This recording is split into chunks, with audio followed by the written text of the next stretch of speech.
Welcome back to the Matter of Facts podcast on the Prepper Broadcasting Network. We talk prepping, guns, and politics every week on iTunes, Stitcher, and Spotify. Go check out our content at mwfpodcast.com on Facebook or Instagram. You can support us via Patreon or by checking out our affiliate partners. I'm your host, Phil Rabalais. Andrew and Nick are on the other side of the mic, and here's your show.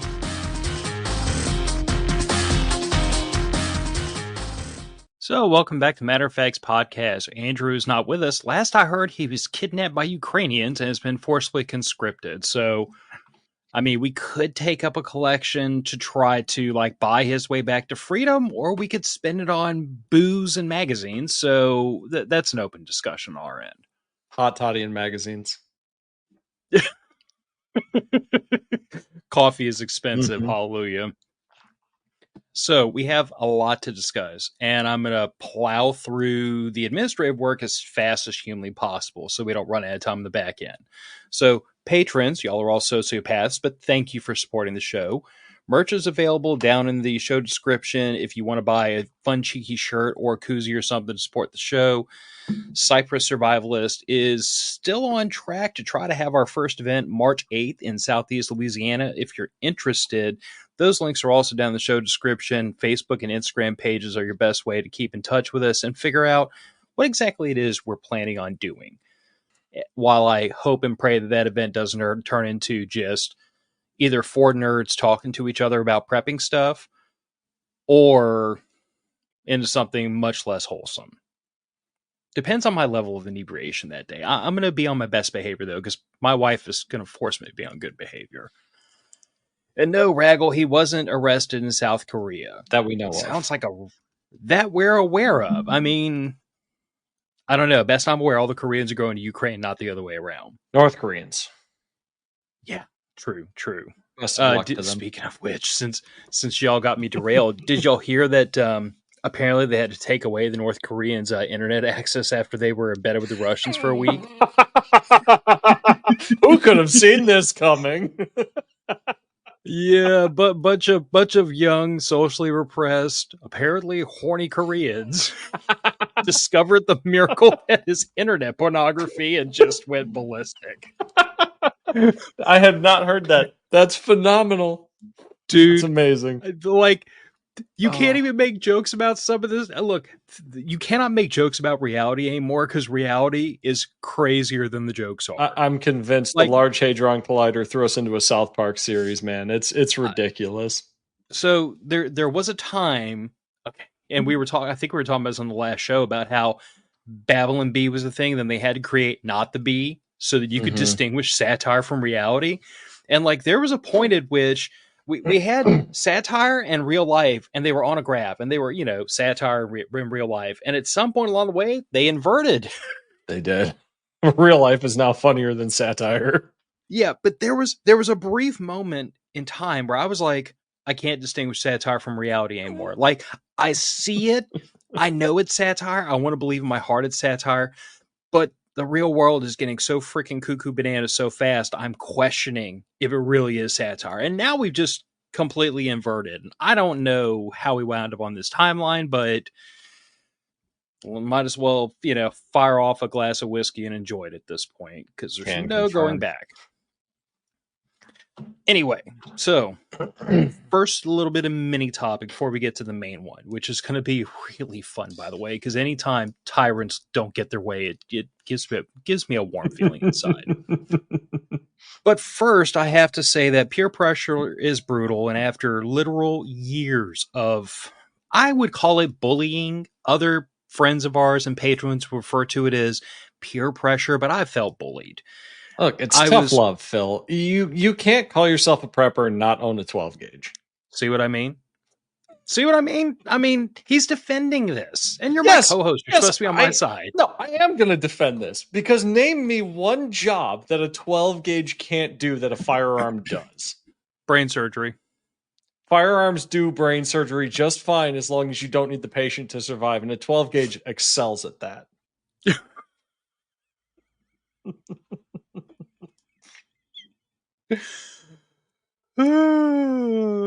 So my point was, I finally caved and plunked down the money for a Beretta A300 like Nick has.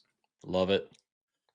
Yeah, I mean, honestly, I kind of read the, I looked at the, I looked at the landscape that is like what I consider to be like home defense, quote unquote, combat shotguns right now. And, I am known for being kind of the basic bitch of the preparedness world because I don't very often color outside the lines and I like to go where other people have gone because there's usually a good indication that that way works. Beretta's been making shotguns for a freaking long time and they don't make crappy ones. No. And the A300, before they made the patrol model, already seemed like a pretty good shotgun. And everybody I've talked to that has an A300 patrol has been very, very happy and satisfied with them. So I plunked down the money and got one. And now I'm doing what I've done with radios and night vision and pretty much everything else, where it's like, okay, for the next 4 weeks, I'm going to obsessively learn everything about this subject.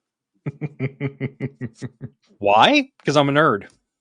Hey, Apparently. learning about shotguns is fun, man. I was never a big shotgun guy until I took that class with Trek up at MDFI. It is probably now my second favorite weapons platform. I think that's the thing with though, is like I still don't consider myself to be a shotgun guy. Like there's nothing about a shotgun that like calls to me. In a lot of the same way, there's nothing about handguns or rifles or anything else. They're all tools in the toolbox. They all do things, and I like those things to get done a certain way. So I indulge in them. But what has kept me out of shotguns for the longest time, I think, honestly, was a lot of like lack of familiarity. If I look back on it, if I'm being really honest with myself, Me too. like I've been playing around with like handguns and rifles since I was very young. Obviously, a lot of M16A2s while I was enlisted and so on and so forth. No raggle fraggle. I didn't have a shotgun until a couple of weeks ago.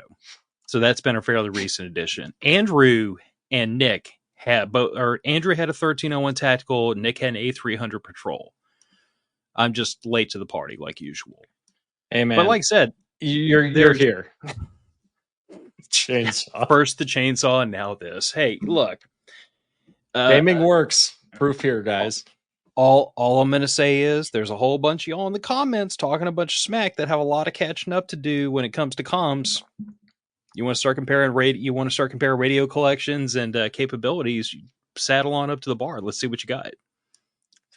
Yeah. I don't have my ham antenna set up yet. I mean, I've got probably $1,000 worth in that man pack, the battery setup, the mast, the antenna, and all that. And I've literally talked 35 miles away with that pack on battery power in my backyard. So it's good, man. Yeah. So yes, I'm a little late. CB works fine. It does. Well, it does. You can't crap on CB. It is functional. It is simple. It is available, and it is widespread. The trouble with CB is always going to be its limited channels and its limited range unless you have a repeater. Yep. And that's where GMRS really starts to get legs, because before we get too far off topic, couple of weeks ago, our local, the Ozone Amateur Radio Club, which is local to me, they took their ham UHF repeater and reprogrammed it to GMRS frequencies. Nice. So if you are on the North Shore of Lake Pontchartrain, anywhere from Mississippi all the way as far west as Hammond, Louisiana, if you're within 40 miles of Lacombe, Louisiana, which includes a sizable chunk of the New Orleans metro area, you can probably get onto this thing. If that applies to anybody, by the way, because I don't think I have a lot of audience that's local to me, but like if you have a GMRS radio and you're within 40 miles of Lacombe, Louisiana, reach out to me and I'll get you stood up on that repeater. But like it's 660 feet off the ground is the antenna height, and I was talking to it from the Michoud Summit facility in New Orleans East today, and I was talking to a guy in Ponchatoula, which is almost to Hammond. Fantastic. So, I mean, dude, that repeater's been a game changer. Mm-hmm. But anyway, so yeah, I bought a shotgun. I bought an A300. I've been about 90% happy with it out of the box, other than like, a few mandatory things like a sling and a light and so on and so forth. Yes, you could put a chainsaw on a shotgun, but I'm pretty sure the ATF would have a fit about it for some reason. Nope. As far as I'm aware, even in Illinois, you can mount a chainsaw on your shotgun or rifle, and it's not illegal. I know what it is. You can mount a shotgun on another weapon. Correct. Yeah, you can't mount a shotgun on your rifle. You can't mount a shotgun on your shotgun. I know people want to so bad. Yeah, Raggle Fraggle, if you have a question, you can drop it in the chat. We reserve right to ignore it. Yup. Partially to needle you, and partially because I just have no idea where you're going. Right. But I also reserve the right to mock Phil over his opinions. I mean, everybody has that right. This is not a dictatorship. This is a strict democracy. Y'all decide whether I get mocked or not. There you go.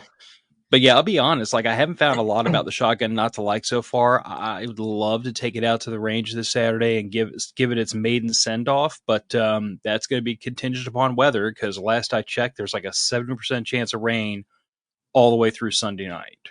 Nice.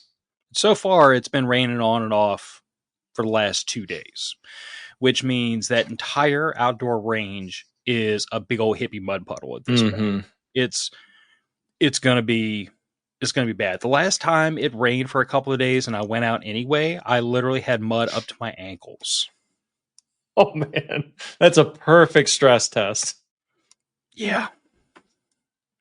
It's really annoying too, because I mean, it's outdoors, but it's a covered range. It's a really nice setup, but there's nothing but mud from the firing line to where you set up your targets.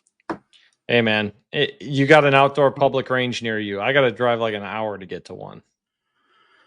Yeah, less than optimal. Yeah, it is. So let's get to topic. 12 minutes in, I said this was going to be fast, and we never do anything fast.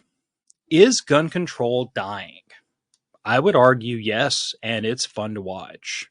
And it's dying in an accelerating fashion, which is phenomenal. Yeah, so I mean, and this might seem like an odd thing to say or an odd position to take at this point, because, like, you know, Nick, in some particular state, I can't remember which, their governor, fat lazy bastard that he is, decided that scary black rifles are now persona non grata. And that's getting kicked around in the courts, and there's other various things going on around the country. So, like, there might be a lot of people out there that say gun control is alive and well, but I would argue it's been on a downward trajectory for about the last 20 years. Like, I can distinctly remember, like, growing up, you know, like, we had like a 22 and a 9mm and a couple little things here and there, but, like, I cannot remember anyone having AR-15s. That was a really rare thing. I cannot remember being young and there being a lot of people that own a lot of firearms. I don't remember the gun culture being this focused around training and around training for home defense and training for self-defense. I can't remember the landscape I'm looking at in 2024. I don't remember this 25 years ago. You know, so there's been a shift. In preparation for this topic here, I called up a retired coworker of mine. He has been a cowboy action pistol shooter for a number of years. The guy is in his, I want to say, mid-70s now, and he's been big in the firearms community for the last, I would say, 55, maybe even 60 years. He grew up hunting and fishing. I asked him, I said, what was firearms training like? What was it like when you were 34, when he was my age? And he said, it almost didn't exist. You had basic safety classes, and then you had stuff like cowboy action. You had a little bit of IDPA and IPSC starting to come around.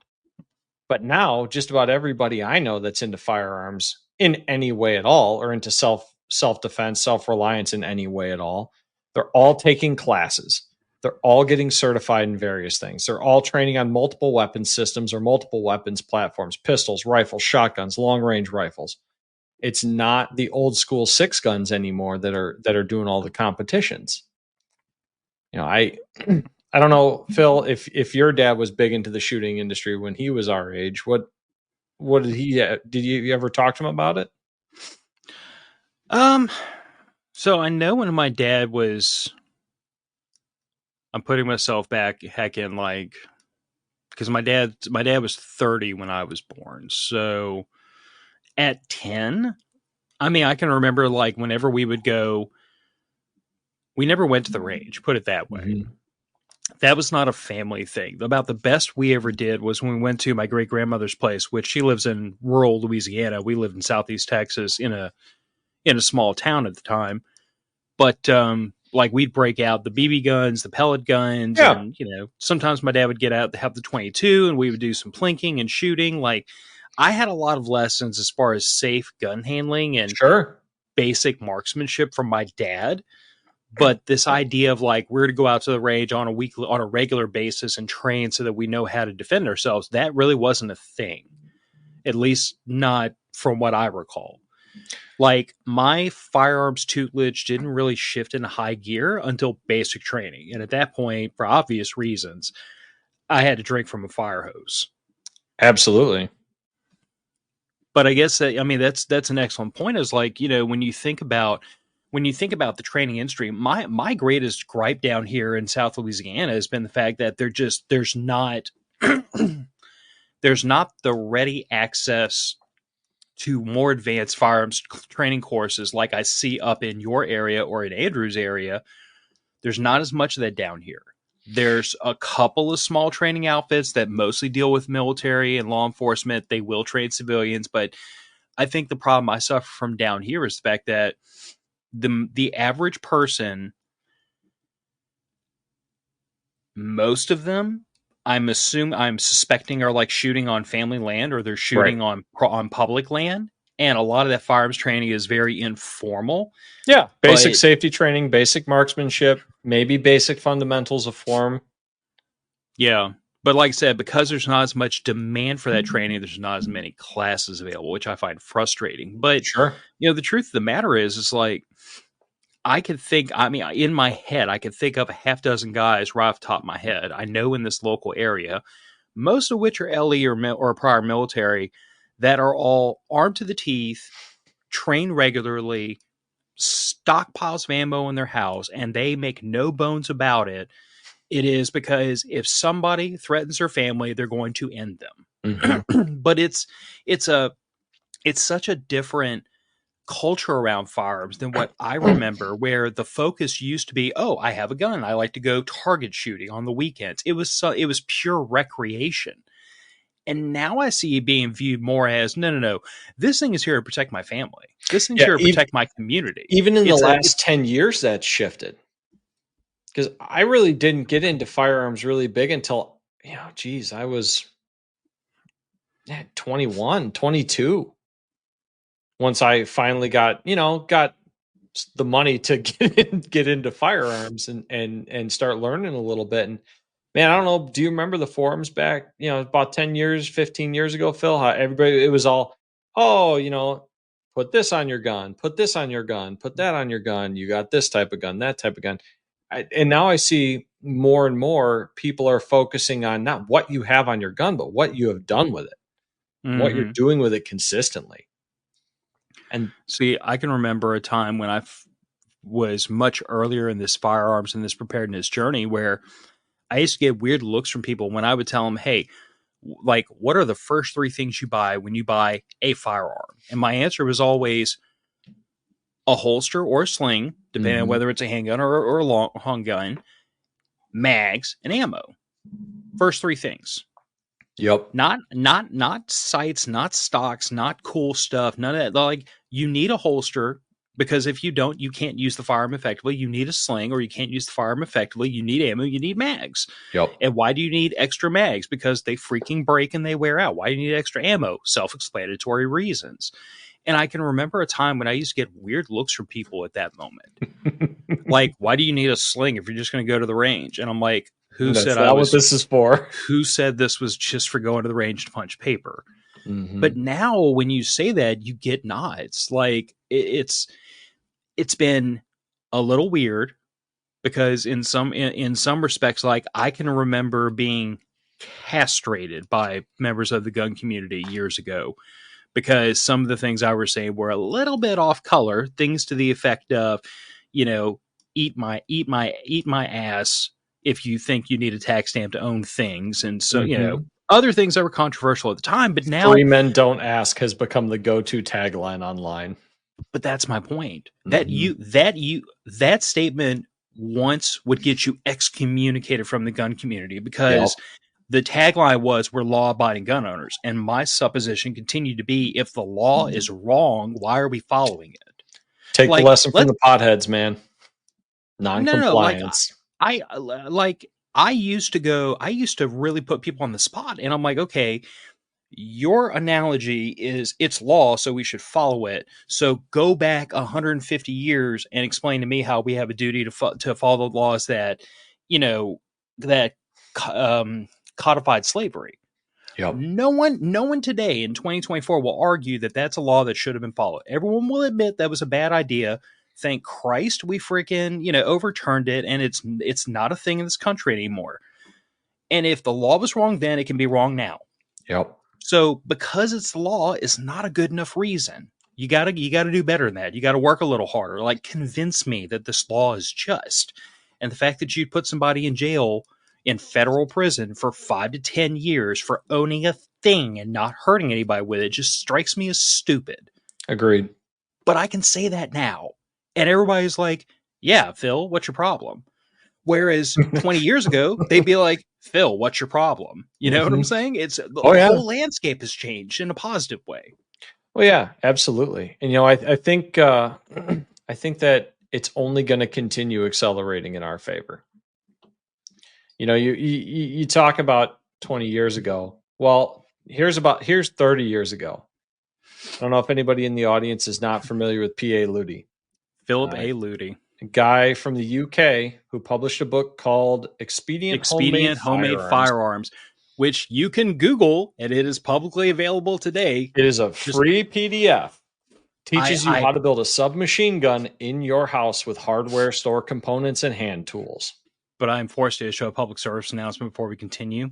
If you were not already on a government watch list, you probably would have fired the VPN before you Google that. Just oh, no. The Supreme Court the courts have ruled that plans for firearms do not constitute a violation of any firearms laws. Yeah, unfortunately, they can put you on whatever list they want, but having the unfortunately Matt Hoover is a criminal. Matt Hoover's in prison right now. He is, and he should not be. Yeah. So I guess what I'm saying is, slightly tongue in cheek, turn on the VPN before you Google that. But if you feel like Googling it or getting added to one more federal watch list, you can find the PDF online. Yeah, it's super easy. Oh, and look, you're the machinist. I'm not. Oh yeah, it's a freaking cool book when you realize, because like Ludi's genius was not that he designed a 9mm squirt gun. It's basically a Sten. That's all it is. Yeah. It's basically a Sten. But my point is, designing a Sten wasn't hard when they first did it. It's pretty simple. His genius is that he designed it so that it does not require a single firearms part. Like, you can literally get everything to make this thing, including rifling the barrel. You can go get all this stuff at Ace Hardware. It is like AK-47 simplicity in manufacture turned up to 11. It is beautiful. Yep. I hope it was worth it because he went to prison twice for doing it, but still. He did. Unfortunately, in the UK, you do not have the freedom of speech. So, congrats. We rebelled. They lost freedom of speech. Here's the thing. When I was a kid, a lot of us knew that you could go down to the hardware store and get some black gas pipe, and you can make a slam fire shotgun. It's really not that difficult. If anybody's even thinking about doing it, just wear safety equipment, because sometimes that goes wrong. Pro tip. That same thing I said about turning on your VPN before you Google stuff. Mm-hmm. There are several very old Army field manuals from the 1960s, if I recall, that tell you how to make homemade explosives and firearms. Mm-hmm. As Raggle Fraggle said, purely for academic purposes. Right. And the funny part is that those were written by the Department of Defense, and apparently they were never classified. They were never classified, or they've been declassified, because they can't be classified because they're a military field manual. It's nothing about tactics, techniques, and procedures. Even though there's plenty of that is also unclassified. Right. But the thing of it is when they were created, the thought process in the government was no, your tax dollars paid for this.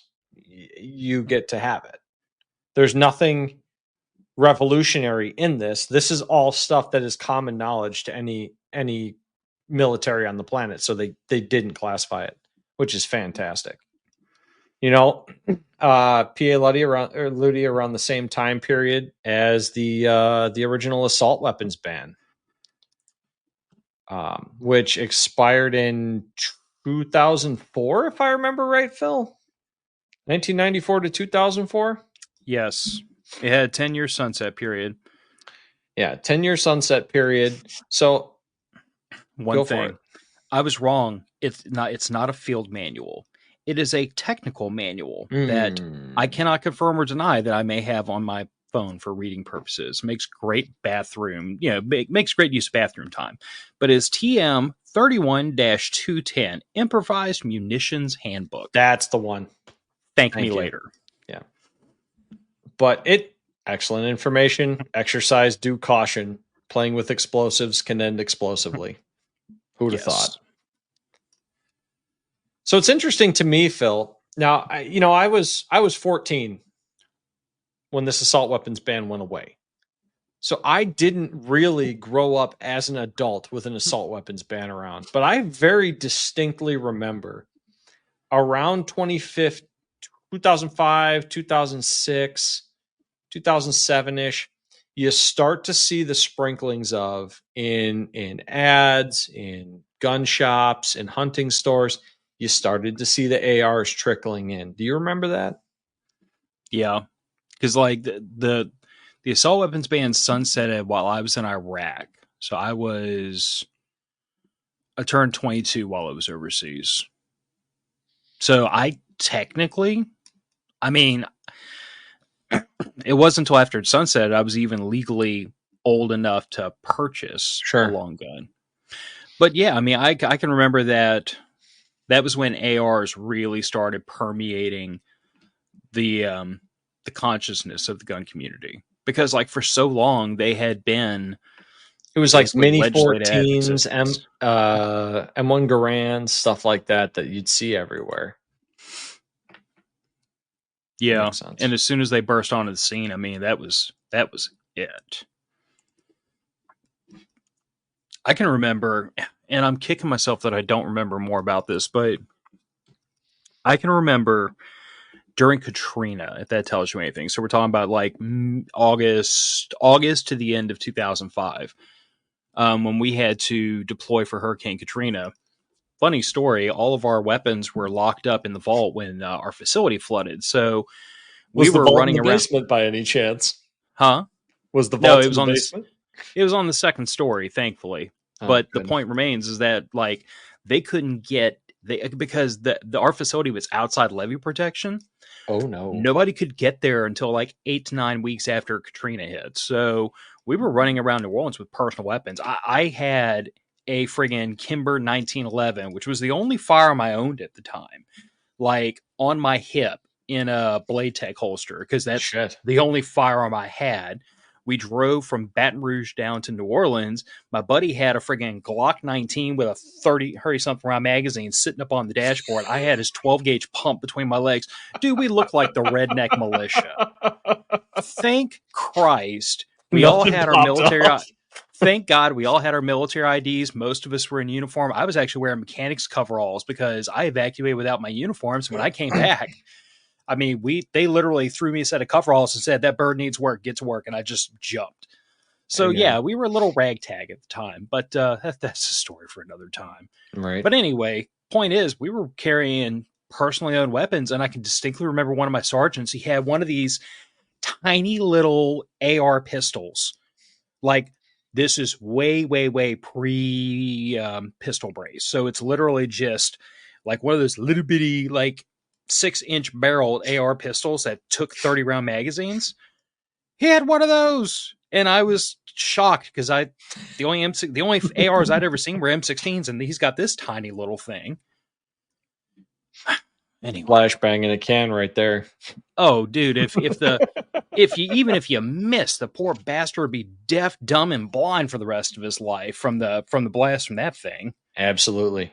Full house 5.56 out of a 6-inch barrel. Oh, y'all let me know how that feels. Horrible. I don't want to try it. Well, I mean, it sucked bad enough out of a 10.5-inch barrel. I can't even imagine less than that. Not good. Not good. I mean, not even talking performance wise. But, here's something that you guys are going to notice after this. The dates start to rack up and accelerate. PA Luddy, 98. Assault weapon ban expires, 94. I think it was 2004. 2004. I think it was 2005, 2006. 80% receivers started becoming a thing that people were making at home. So there we got a 2-year change. So, I'm a machinist. If I want to make a firearms receiver, I just make one. I don't go out and buy an 80% kit. I just buy a block of aluminum off of McMaster car, go to work and go to town. You would be a dangerous friend to have if you live close to me. Yeah, we all are. I mean, the buddy I was talking about earlier, he's got his whole gunsmithing workshop in his garage. He refurbs black powder firearms for fun. He's an expensive friend to have, I can tell you what.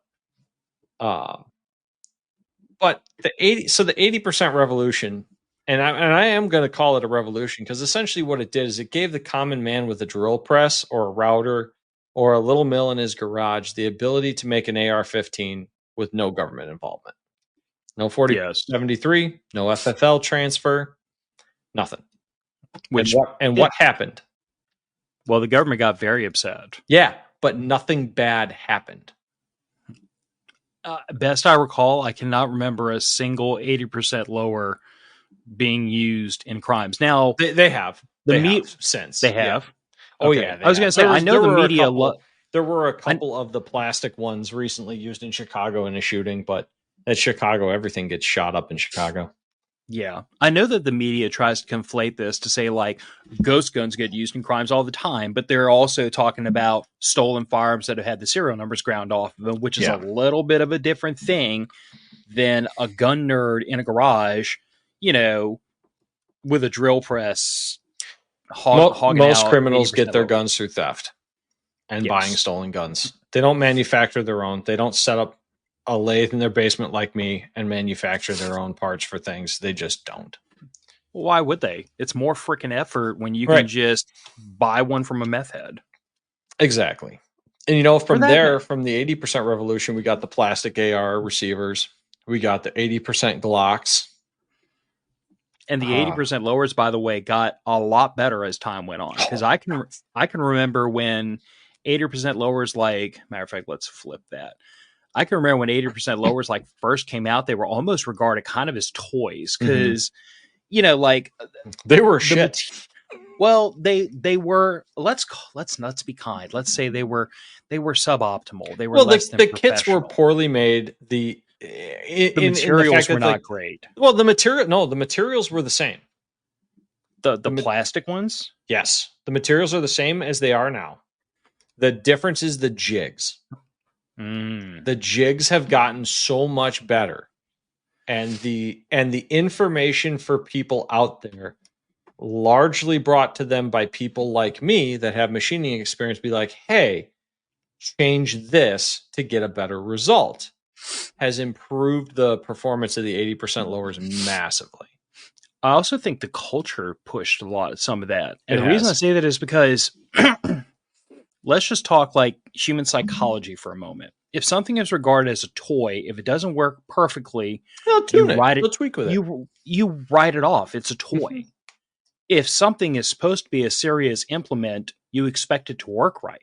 Yes. So I think that when 80% lowers first came out and people said, well, it's just a fun little thing to dink around with, you got to shave on a little bit, file a little bit here. And, you got to try to mill out the center of it 14 times to get it to work right. And you got to hold your tongue just right to get it to run right.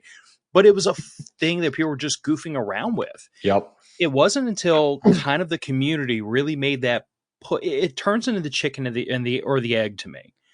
did the community push the technology forward till it got serious enough that people took it seriously, or did people kind of say, if it's going to be treated seriously, it's got to work better, and that pushed the community to get better?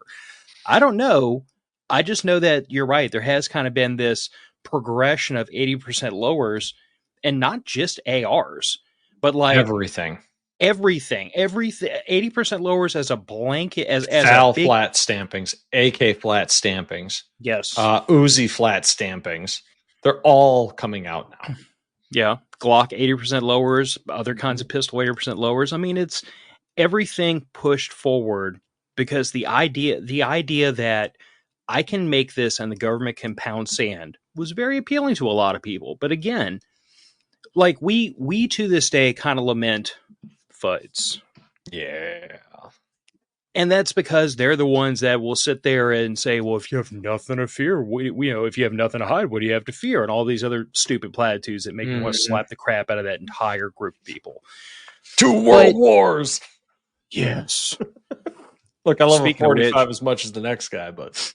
Speaking of which, We Like Shooting recently posted on their Instagram that if the 1911 was so great, why did you lose Vietnam with it?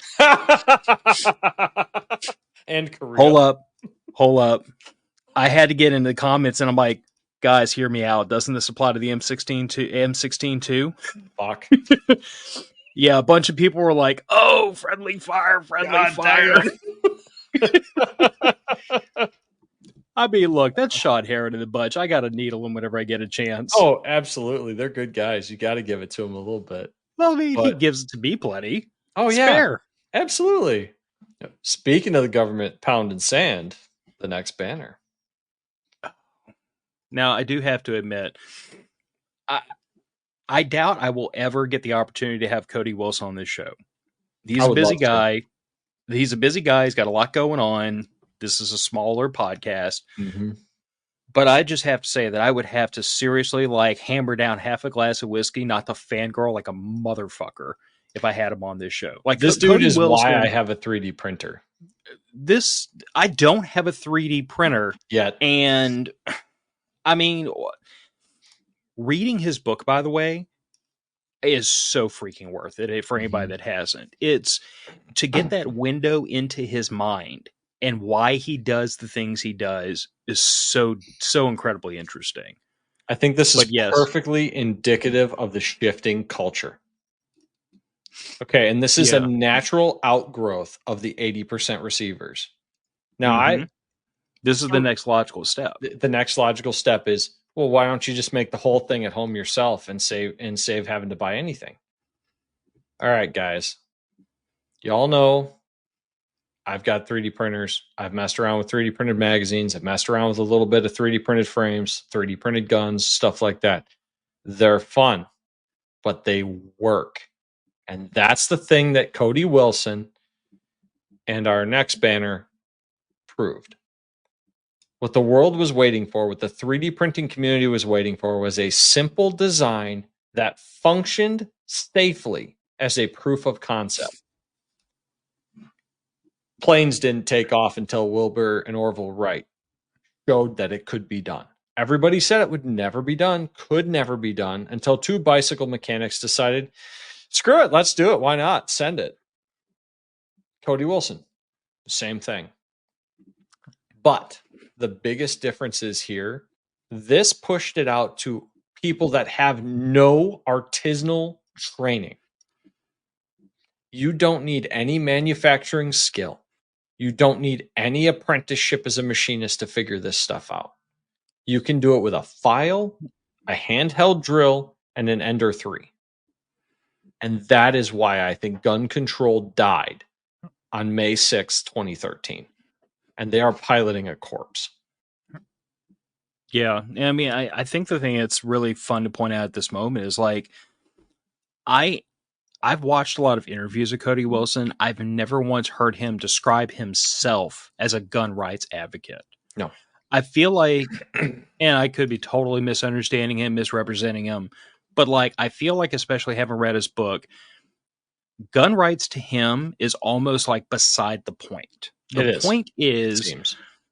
point is to decentralize authority and decentralize power. That is that, like, if you look at all the things he's into, you look at the Liberator pistol, you look at Defense Distributed, you look at the Ghost Gunner, you look at the fact that he's a crypto anarchist, you look at all these different things, and it all revolves around, it's all in orbit around this idea that out of your business.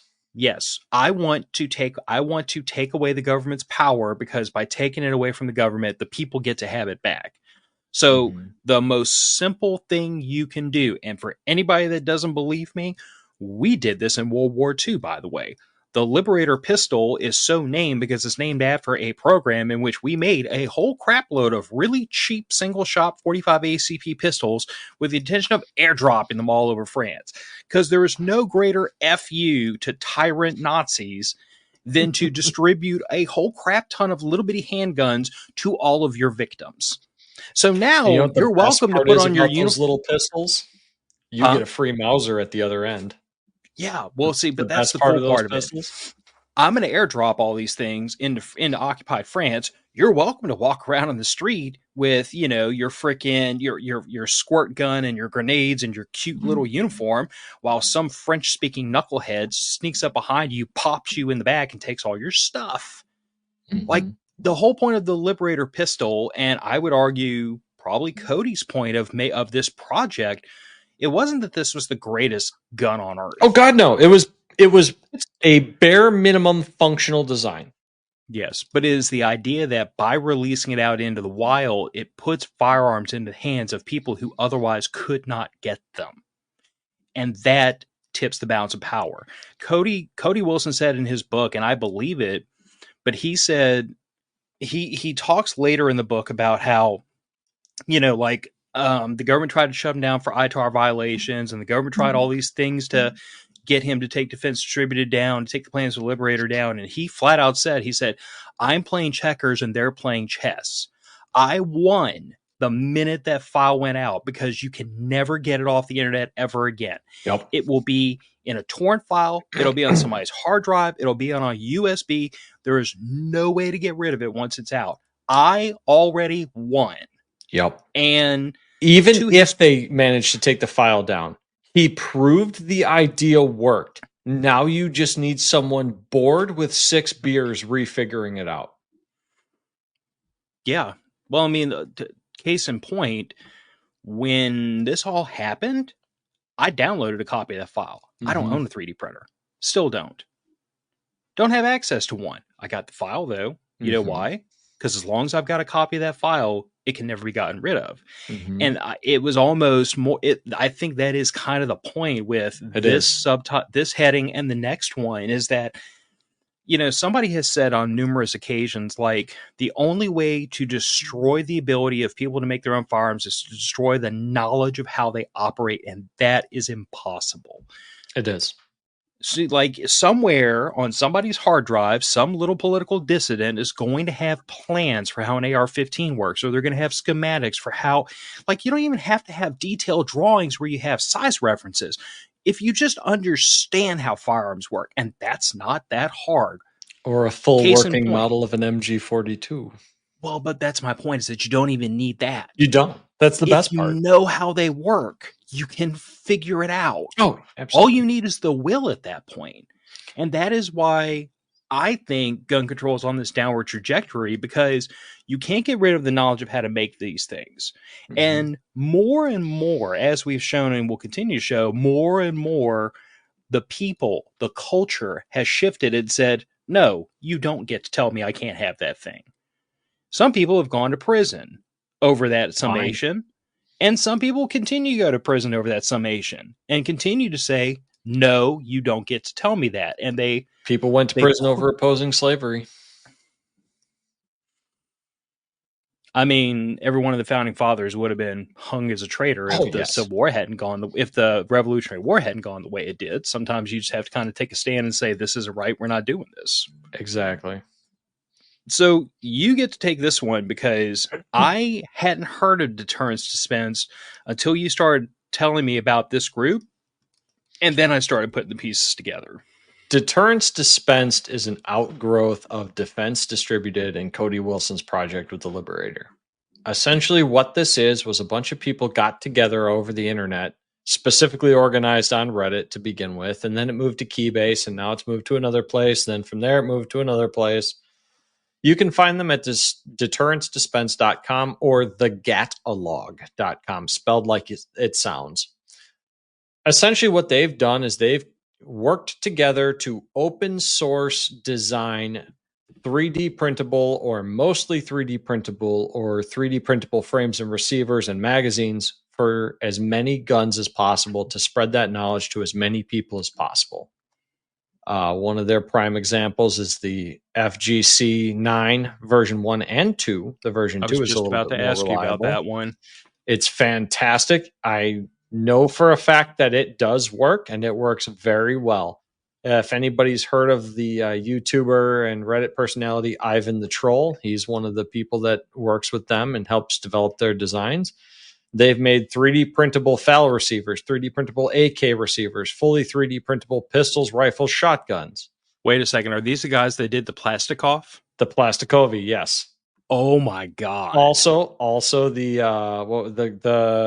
Mendez Extendez magazine, mocking the guy from California. They also did the dick butt Glock, so it's got a dick butt on the pistol grip. Yeah, it's an internet joke from a long time ago. Essentially, what these guys have done is they've taken that idea of, well, if we put it out on the internet, the government can't ever take it away, to the next logical conclusion of let's develop fully 3D printable firearms so that we can do whatever we want, whenever we want, however we want. You know, it's Cody published The Liberator in 2013. In 2019, they started developing this project to make 3D printable guns available to the public at large, at scale. And today there's hundreds of designs. Magazines for nearly every firearm are available on there or in development on there. I mean, heck, I think right now, if I felt like it, I could run off, I think it's a dozen 30-round AR-15 mags on my 3D printer at once. It would take days. It would take many days. But, you know, prior to the Illinois assault weapons ban, I made a few. I tested them. They worked. So, yeah, and the beauty of all this is that, like, you know, all the arguments I've heard to detract from 3D printable firearms and firearms accessories, that like the time requirement, the cost, the yada yada yada, doesn't add up. You're better off just buying the thing. And I'm like, but that's not the point. The point is the government can't say no. The point is I could crack one of these things out in my living room with no credit card, no cash, no trace, no friggin' information exchange, with 100% anonymity, and nobody gets to know about it, which is the way it should be. It's like this whole thing about 3D printable firearms is this funny intersection of privacy advocates and gun nuts.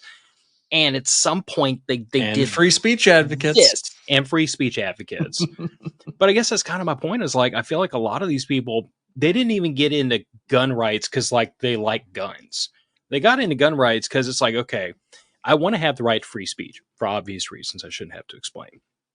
Being able to say F your government is pretty fun and pretty cool, and most of the rest of the world doesn't get to do that without consequences. It's fantastic. But we do. Do recommend. But we do, and it's really cool. I mean, I used to tell people all the time, like, you know, the cool part about being in the National Guard is I get to say my boss is a moron every day, all the time, as long as I don't do it in uniform, and I can get away with it. It's the coolest thing. North Korea, if you say Kim Jong-un is a moron, you get an extra hole in your neck. It's and bad. Your entire family goes to a camp. Yeah, you know, you do that in Russia, you get disappeared by the GRU. I mean, fell down some stairs. Yeah. But here in the U.S., like, you can literally, as long as you're not in uniform, as long as as long as like you follow a few pretty reasonable rules, you could say my boss is an a-hole.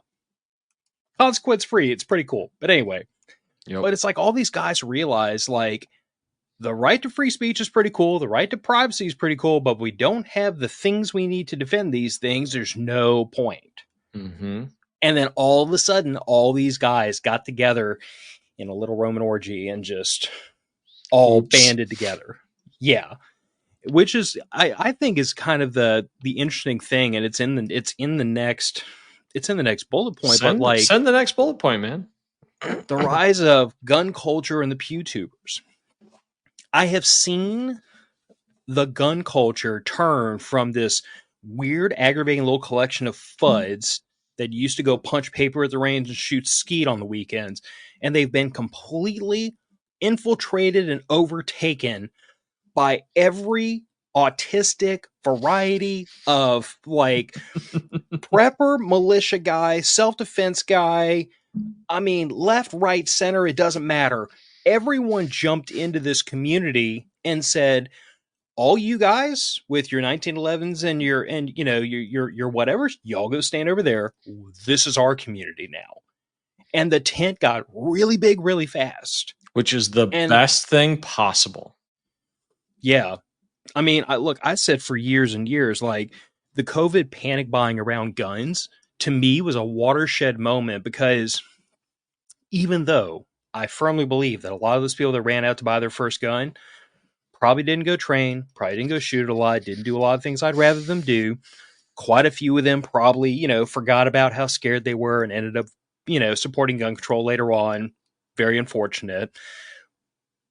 But in that moment where they ran to the nearest gun store and plunked down their money to buy a gun, they learned 3 things for the rest of their life. They learned that buying a gun without a background check is bullcrap. They learn about every onerous, stupid restriction and law we've known about for years, and they learned about it the hard way. Anybody that had a waiting period, I'm going to tell you that if you're expecting to have a wild ride in your town and you go to a gun store to buy a gun and they tell you, oh yeah, you can have it in 30 days, you're going to have a freaking thermonuclear meltdown at that moment when you finally realize the gun nuts were telling you the truth all this time and your government was lying to you. And the third thing they learned was the incredible, and this might have been the part that they may not have learned immediately or weren't learned as well as I wish they would, but they learned very quickly about this community. They learned that we have been willing to invest not inconsequential amounts of money and time and effort into obtaining these arms and obtaining the equipment to use them and obtaining the training and practicing our craft. If any of them went out to the gun range for the first time or went to their first training class, they very quickly realized, dang, these people are really good at this. And the other thing that I think a lot of them learned, and this is the biggest takeaway I had. Do you remember the Pulse nightclub shooting? Yes. And the big explosion in LGBTQ people getting into firearms afterwards to defend themselves? Little late, but hallelujah. Hey, man, welcome to the tent. Operation Blazing Sword. If any of our LGBTQ friends out there want to learn how to shoot guns, I'm a volunteer to teach people how to shoot on there. There are literally hundreds of thousands of us out there. We don't care who you are, or what you do, as long as your intention is to save yourself and not harm other people that haven't started shit first. And that was one thing I noticed at the gun ranges and the gun stores and the gun classes around that time, is we had a bunch of people that were never into firearms before. And this is pre-COVID, that were coming in every class. They meant, hey, whose first gun class is it? A couple hands go up. Everybody, hey, welcome to the class. Glad to have you. If you have any questions, ask. At the gun shop, person comes in, you can pretty clearly tell they've never been in a gun store before. Hey man, how you doing? Can we help you out? What are you looking for? Even if you don't work there, it's, oh dude, yeah, that one's pretty great, but have you tried this one? Have you tried this one? Do you like this? Have you tried out a holster? Do you have a sling? You got mags? You need ammo? I've entered a lot of communities with my wide-ranging and eclectic hobbies. And the only community that I have ever seen where there wasn't a negative backlash to a new person was the shooting community. Yeah, they'll give you shit if you bought a cheap gun. But if you say, hey, I'm a new shooter, or I'm looking to get into shooting, they're all, welcome to the party, man. What do you want? We're going to help set you up. You know, I don't remember when I was getting into shooting, encountering people that were gatekeeping or telling me I shouldn't do this. I shouldn't enter the hobby because of this, that, or the other thing. I've never actually seen that happen in the shooting community. I've seen people get roasted for buying a high point, but most of the time they were buying a high point because of the joke. I am ashamed to admit I've bumped into a small handful of people, but it hasn't been so much gatekeeping away from new people or people that were new to guns. It was more elitism. Okay. Yeah. If that makes sense. Yeah, you're going to see that. You do. And I will say that I have seen that in many different hobbies. I've seen it less in the firearms, in the gun culture than I have in a lot of others, thankfully. But you do see this personality amongst some that is like, because like I'm in ARs, that guy has an AK, or I'm into Daniel Defense, that guy has a Palmetto State Armory. Just, stupid stuff where people look down their nose and say, well, you're not doing this right because you're not doing it the way I do. I buy good optics, you buy Holosun. Stupid stuff like that. Now, yeah. I will happily admit, everyone's had that experience, has been in this community for a while, where their buddy has been really, really proud of this gun that they just put together. You know where I'm going with this, don't you? Yeah, I do. And they show it to you, and there is something on the gun that makes your poor little brain scream. Or no, even if it's not on backwards, it's such a low quality part. You're like, oh, he's going to break this thing in 2 outings. Sure. There is a polite way to say, hey, dude. There is. Run it, but that is the first thing you want to upgrade, and this is why these are not known for being great optics. This is not known for being a great part. You will have problems with this. It will break, but it's on and it's running, and you have ammo and mags. Go train. Right. There's a way to do that is not, you dummy, why did you do this? Because they did it because they didn't know, or because they're just broke as hell and they're trying to work with what they got. Yeah, I guess what I'm leaning towards is more of like when you see a person come on one of the forums and be like, "Hey, I've never been to a gun shop before. What do I need to do?" It is fundamentally and almost exclusively a welcoming environment. Dude, I took a friend of mine who hadn't had a handgun in his house for home defense for I don't know how many years. He came to me because I was his gun nut friend. We all have one of those. And if you don't have one, you probably are the one. And if you are, you probably have a gun nut of your friend. Yeah. Well, he came to me and I took him shopping for his first, I took him shopping for the first handgun he bought at the time. Now he's got a small arsenal on his hands and he's slowly piling up ammo. He's been training at the range. He's dipping his toe into like prepper stuff, like a little bit extra food and water and things like that. But I mean, it's been fun to watch from a distance because like I can remember he wasn't, like he's prior military, so he's certainly not completely new to guns. But I can remember that slight discomfort he had when he first started because he hadn't really handled a lot of handguns and certainly hadn't in a lot of years. And now I went to the range with him a few weeks ago and like he is so much smoother, more confident. It's just been fun to watch. But from my perspective, it was never we're friends, we're colleagues, we worked together at the time. But like for me, it's always just like I want everyone in this culture, I want everyone to have firearms so they're able to protect themselves and their families. I'm a real simple person to figure out. When the boot heel hits your door at 3:00 in the morning, I don't care if the cops are 2 minutes away or 20 minutes away. You are now the first responder, and I want you to be able to protect your family so you don't have to apologize to them as they're getting their necks wrung in front of you. That's really graphic. That's going to upset some of y'all. I'm sorry. I'm not sorry. But like, I don't want anyone to be in that position where their family is harmed because you did not have the tools and the training to protect them. So for that reason, if someone comes to me and says, I don't know what I'm doing, I need help, I will jump in with both feet. I don't care who it is. I don't care. I want you to be able to protect yourself. Absolutely. And if you don't have a crazy gun nut friend, I will probably be able to find you one close to where you are. More than likely, yeah. I mean, there's tons of organizations out there that do it. I mean, Pink Pistols for the ladies. They have people everywhere teaching classes that are by women for women. Yes, Fraggle. I was the enabler back then, and now I have other friends that are enabling me. Just you wait. Dude, my checking account needs a break. Don't they all? Like forever. But yeah, I mean, the thing I really wanted to talk about besides gun culture was the PewTubers, the YouTubers. Yep. Like, there's been such an explosion in the last handful of years. Like, I can remember when, like, Iraq veteran 8888. Yeah. And he was the one that stands out. There are a couple of others that... Such. Hickok 45. Hickok 45. I'm thinking of one. The shotgun guy that passed away recently. Paul Harrell.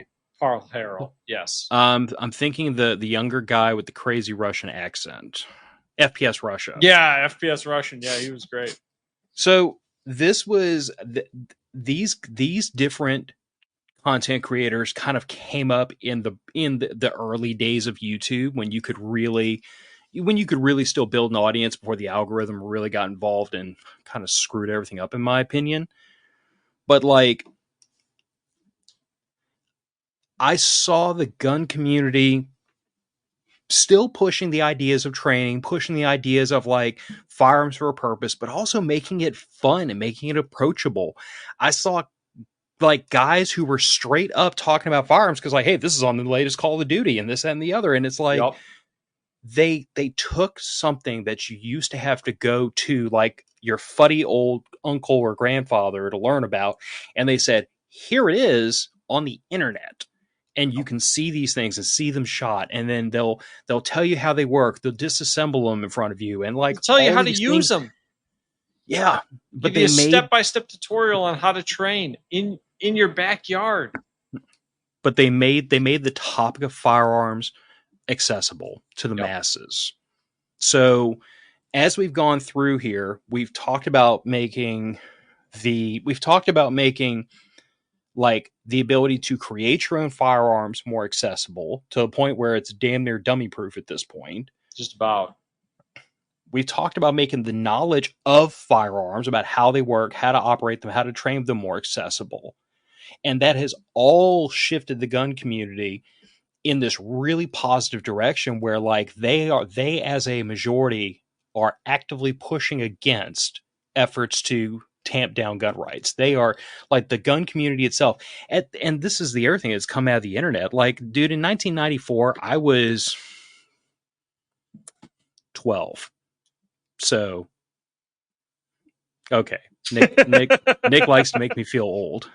I try. But the point is, like, in 1994, you and I were young. We were. But in 1994, there wasn't this like coast-to-coast nationwide uproar about the assault weapons ban. It really, I'm sure there were people that were aware of it. I'm sure there were groups that were very vocal about it. But compare that to the 2013 assault weapons ban that they attempted and failed to get passed. There was outrage across the entire nation. Look at what happened with the assault weapons ban that they passed in Illinois. There were protests for weeks or months. People were open carrying ARs all over the daggum 2 to 4% compliance rate. Yeah. Well, but here's the thing. Yeah, there is a slight difference you have to admit between peaceful non-compliance and outwardly marching in the streets with guns, saying, "I dare you." Like, that's a very, and I think a warranted, but a very antagonistic action to take. And it was taken with impunity. Like, people had no expectation that, oh yeah, what's the government going to do? Arrest 10,000 of us? We dare you. Here's the thing. You ever see what happens when you cut off the head of a chicken, Phil? It runs around a lot. It flops around wildly, gets blood all over the place, makes a horrible mess if you don't throw it in a pile of hay, right? They are losing. They know they are losing. What the Illinois assault weapons ban was Pritzker's, hey, look at me, I want to run for president eventually. Can he run around the block without having a heart attack? No! That's the best part. That was a fat joke, and I'm not apologizing for it. F that. Oh, hell no. Look at that guy. you'd need like elephant gun levels of penetration for him to even begin to worry about his vital organs. Dude, not that I condone shooting politicians. That's a bad idea. That does not win the argument. The argument is won here with free speech. His blood type is high fructose corn syrup. Essentially, yes. High fructose corn syrup, insider trading, and I'm assuming he will eventually go to jail for some manner of corruption. Welcome to Illinois. Most of our governors do. I was about to say, he's a politician in Illinois. I mean, I'm pretty sure y'all invented government corruption, but I think Louisiana might have perfected it. We didn't invent it, but damn sure we perfected it. I mean, come on. My last governor tried to sell a Senate seat on the phone. What does a Senate seat cost now that we've gotten onto that subject? You know, I don't know, but he tried to sell Obama's, and apparently Obama's was pricey because whoever he was talking to ratted his ass out, and everybody went to prison. But okay, that is the homework for the audience: is find out for me how much that Senate seat costs, just to satisfy my morbid curiosity. I'll take a look after we get off here. But here's the thing. An animal is always its most dangerous when it's wounded. Yep. These politicians when it's cornered and wounded. The DNC has taken gun control off of its main nationwide party platform. It's a losing issue. It is. It's a losing issue. You know, armed gays don't get bashed. They say that for a reason. It's awful hard to beat up a dude when he's got a 9 or a 45 in his pocket. You know what? 85-year-old grandmother sitting in a rocking chair is pretty hard to rob when she's sitting there with a double barrel. Mm-hmm. You know, and I think that the changing landscape of the gun culture has been hugely reflected in the organizations that defend gun rights. The NRA, we're all tired of them. They're not a gun rights organization. They haven't been for a very long time. The NRA abandoned Illinois functionally. FPC, GOA, Illinois Gun Owners Association, they're the ones that got concealed carry passed in Illinois, and they're the ones that are going to get rid of this assault weapons ban. NRA is buying more suits. Great. I want lawsuits, not suits on the lawyers. Yeah. And I don't want to spend too much time on this because we're already going a little over, but that's fine. You know, that's what happens when you have a good topic. But I think what stands out to me more than just the work that these organizations are doing, and if I didn't list your favorite Second Amendment organization, there's a whole hell of a lot of them, and I've only got that many characters. Hell, toss it in the comments. So, we'll add it to the next list. Yeah, I mean, there's a lot. These are the ones that came most immediately to my mind, which was GOA, FPC, National Association for Gun Rights, and the Second Amendment Foundation. And there are others. Many. And these are just national. We're not even talking about the state level organizations. But I think what stands out to me is my perception of the NRA. Because again, unfortunately, by the time I was like an engaged gun owner, it was well after Charlton Heston from My Cold Dead Hand. We were firmly in the Wayne LaPierre era. Ugh. And I said error, not era. It was an error, that's for damn sure. Yeah. But I saw an organization that they were okay pushing a little bit, but they didn't want to get uninvited from the parties. They didn't want to be, they wanted to. They didn't want the New York Times thinking ill of them. Yeah, this is where the quote-unquote law-abiding gun owners bullcrap really got me fired up years ago, because my point of view is I'm like, saying that we should respect and follow a law that we all seem to agree is unconstitutional is crap. Is morally wrong, not just unconstitutional. Yes, and George and the boys, all our founding fathers, would agree with me that it's a stupid thing to encourage your fellow man to do. But I digress. But what I see out of these organizations is that they are unapologetic, they're antagonistic, they are complete savages. The memes are just fire. And look, some people will kind of roll their eyes at meme culture. I'm going to tell you that memes have probably done more to educate, the millennials and Gen Z than any mainstream media source ever has. Memes won the 2016 presidential election. Don't shit on memes. probably the 2024 presidential election too. To some extent, if you want to be really technical. But my point is that all these organizations have base, like FPC is notorious for F you no. Every time some government official says, we need more gun control, F you no. Mm-hmm. Like all these organizations are basically saying no. Not only no, but blow it out your ear. The only acceptable compromise is repeal. Yes. And that is like these are the organizations that finally got it through their thick heads what NRA refused to, which is the other side, they're going to hate us one way or the other. It's like giving foreign aid to a nation that's sending terrorists to your front doorstep. Hey, that is a time-honored American pastime, sir. Nick, I don't work for the CIA, and I'm pretty sure you don't either. If I did, I'd have a bigger lathe. All I'm saying is, those fuckers can hate us for free. Yep. Well, same thing for all the gun control advocates.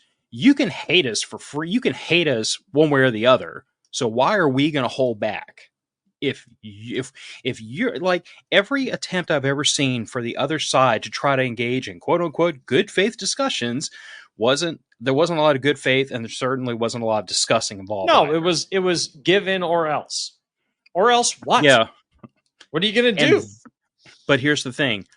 That's what the gun culture, and that's what these organizations have finally said, which has been very encouraging to me is, or what? Or what? You're going to throw 100 million gun-owning Americans in jail? What was Y'all can't staff the prisons now. What was the compliance rate for bump stocks again? I think it was a third to 0.5%, and that assumes none were 3D printed. That's a big assumption. That's a very bold assumption. It's a chunk of plastic with no moving parts. Of course they were 3D printed. Dude, I got 5 belt loops on my pants. I'm just saying. I know. And the really ridiculous thing about the whole bump stock thing is you can do it with a piece of string. You can do it with a bit of chain. You can do it with a bit of rope. Great. Whatever. If you know how they work, you can't make them illegal.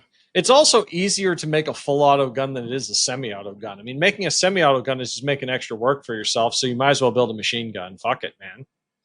Dude, that was the discussion you and I were having not too long ago when you were talking about how you had heard that the 1301 Tactical's pause on importation was supposedly might have something to do with the fact that they could be very easily converted to full auto. Yeah, I don't have a good source on that. I just heard that from a gun buddy of mine. I'm not hanging that on your head, but for the listeners, you remember what my response was? I can turn any semi-auto into uncontrolled full auto, but full auto with a freaking file. Oh yeah, absolutely. It's super easy. All you got to do is take the sear out. You don't even have to file anything. But my point is, if you know how guns work, none of this is really difficult. But the last thing to close out with, the reason why I am convinced gun control is dying is because of the Bruin test, but not for the reason that most people are going to think. See, I've said for years, and I will piss somebody off now, but I said this about Justice Scalia years ago. The last time during the DC Heller case, I said everybody else was cheering in the streets about how we won. And I was saying he didn't go far enough. He did not go far enough. He didn't go far enough. He left enough leash for the gun control advocates to continue to pull on. And we wound up having to go through this exercise in the Bruin test. We're going to have another one here soon. Because, again, these justices didn't go far enough. The Second Amendment is phenomenally, brutally clear. All gun laws on the books today are unconstitutional, period, in discussion. There is no justification for the NFA. There is no justification for a requirement to conceal carry. There's no justification for having to fill out a background check and fill out a form. There's no justification for any of it. The ATF should be a convenience store, period, in discussion. You should be able to 3D print machine guns while smoking a joint in your backyard, and damn anybody that has anything to say about it. Now, discussion over. If you harm someone with those, but that is a different story. With every right comes a responsibility. But This is why I say the Bruin test is evidence that we're winning. It is. It's not because this saved the Second Amendment. I don't think this went far enough. Nope. Not even close. I don't think the Supreme Court will go far enough in my lifetime. But what this tells me is that politics is downstream from culture. The fact that the Supreme Court went this far to finally assert to the states and the lower courts, you have to reference the text, history, and tradition that was in place at the time the Second Amendment was codified, which I believe was 1791. I don't have it 1791. Right. So the fact that they have really taken the entire concept of gun control, wrestled it down, and put their hands around its neck and said, no, you have to apply strict scrutiny. You have to interpret these laws as they were interpreted at the time. The Second Amendment does not mean anything. It's not a right for the militia. It is a right for people to have and carry arms. Discussion over. The fact that they are willing to do that at this point with the Bruin test, even though the lower courts are screaming bloody murder about it, even though the states are still fighting over it, but the fact that the Supreme Court went this far tells me we're winning because they felt emboldened to go that far. Yep. Because 20 years ago, we would have never gotten Bruin decision. Absolutely not. 20 years ago, we barely got DC Heller, and that was limp-wristed. Yeah. So my point of view is that it's not the courts that are going to be our saving grace. It's not going to be a 250-year-old piece of paper in a display case at the National Archives. It's not going to be Wayne LaPierre and all of his lackeys. It's not going to be any of these other organizations or any of these other people. What's going to be our saving grace is that the people have said, no more. We're done. We are done playing this game. We're done playing nice. We are done compromising. We want it this way, and that is all there is to it, and we will not comply anymore. Discussion over. And as a result of that, the courts are bending to pressure. Absolutely. That's why I think the Bruin test, I don't think fixed anything. No, I think what the Bruin test is... The state of Illinois is ignoring the Bruin test. Yes. But what the Bruin test is it's a bellwether. It is a bellwether. It shows which way the wind is blowing. A phenomenal bellwether. Look at all the assault weapons bans that have passed in the last few years. Colorado, there was an additional one in New York, there was one in Illinois, there was one in Washington, I think. Take a look at the compliance rates. I'll minimal. Keep saying it again. They've yet to break double digits, even in New York. To quote Thomas Jefferson, no free man will ever be debarred the use of arms. Yep. And the ugly truth of the matter is that, all of those assault weapons bans are all heading towards a date with the Supreme Court. And the best thing is, Illinois made the worst mistake it possibly could. They went way too far, way too fast, all at once. They banned semi-auto 22s. They banned semi-auto shotguns. They banned semi-auto this, that, and the other thing.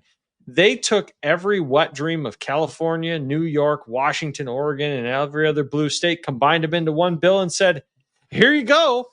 Sue us over that. But didn't you say yourself that when something is wounded and cornered, that's when it starts flailing around the worst? Mm-hmm. I would like to think I see this for what it is. This is not gun control emboldened. Mm-hmm. This is their Hail Mary into the end zone. This is the last gasp of that effort, of that want, of that psychotic sociopathic need to keep people from being able to protect themselves. This is the last moments where that thought that we are going to force the people to do what we want is dying in front of us. And it's not dying because of the NRA, and it's not dying because of a president, and it's not dying because of politicians, and it's certainly not dying because of the Supreme Court. It is dying because people said, piss off. Yep. And that is where I would love to end this. Perfect. So I'm sure as people read through this and listen to all this, some of y'all out there will probably disagree with us, and that's fine. I love y'all anyway. Y'all can be wrong and we can still be friends. But I personally believe that I think gun control is dying, and I am so here for it, and I'm going to enjoy watching every stinking minute of it. And I just have to say, for those of you out there who think that guns are scary and nobody should have them, this and the other, I don't know what it's like. I can't get into your headspace because I have these things called shoulders, and they stop my head from shooting an AR. Please don't. See, I have these things called shoulders, and they stop my head from reaching that far into my colon so I can see things from that point of view. The best thing I can tell you is, get a whistle and lock your doors and hope.